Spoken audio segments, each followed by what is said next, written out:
Hello friends, today's topic is My Struggle for an Education, written by Booker T. Washington. In this chapter, it has been described that Booker T. Washington in his childhood was very poor. He belonged to a very poor family. So he had to work for his livelihood.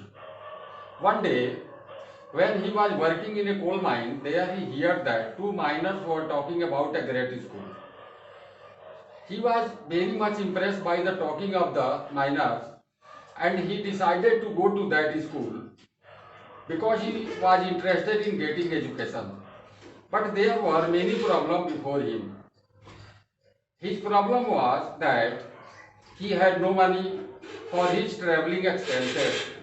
Another problem was that his mother was seriously ill. His brother John helped him as he could do. But of course that was not a great deal.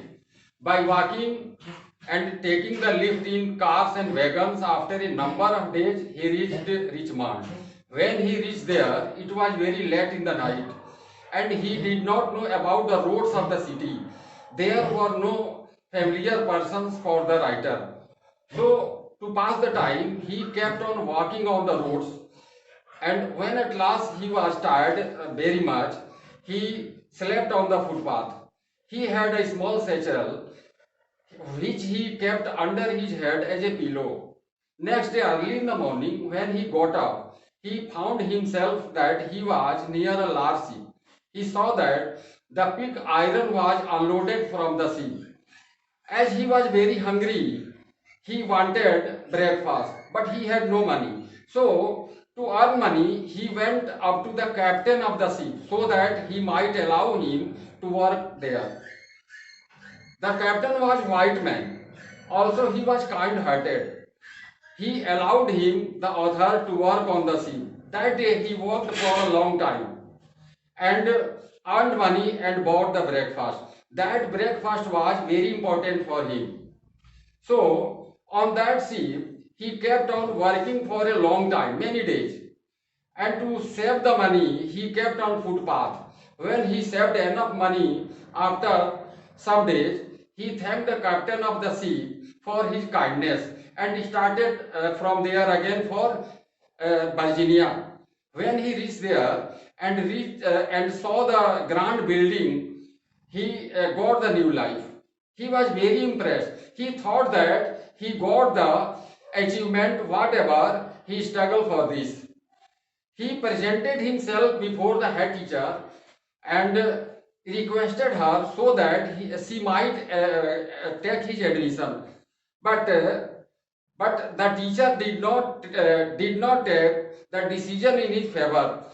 But the writer kept on requesting her again and again. At last the teacher ordered him to take the broom and clean the recitation room. The writer carried out the order in more delight and swept the recitation room 3 times. Then he took the dusting cloth and dusted 4 times and removing all the furniture as desks, benches, chairs and all woodworks. When he completed his work, he reported to the head teacher. And when she came and entered the room, she took her handkerchief and rubbed her handkerchief on the benches, tables and chairs and on the walls and on the floor. When she was not able to find even any particle of dust anywhere, she remarked, he was able to be admitted in that institution and she took his admission there.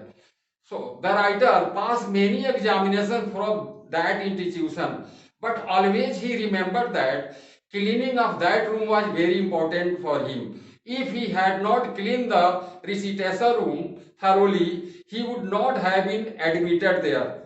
Okay, that's all. We have finished the summary. Okay, friends, after summary, I would like to give you some view how to write reference, context and explanation of the passage. So when you will write down reference, in a reference you will have to write down these lines have been selected from the chapter My Struggle for an Education. In other words, you can write in a better way. These lines have been selected from an autobiographical chapter, My Struggle for an Education, penned by Booker T. Washington, a Negro leader and educationist. In context, you will have to write down theme of the passage, but in explanation, you will have to write in detail. While you are going to write down explanation of the passage, don't try to write in complex or compound sentence. Otherwise, if you will do so, your sentence may be wrong. Always try to write in simple sentence so that you may be able to write everything in simple way. Okay.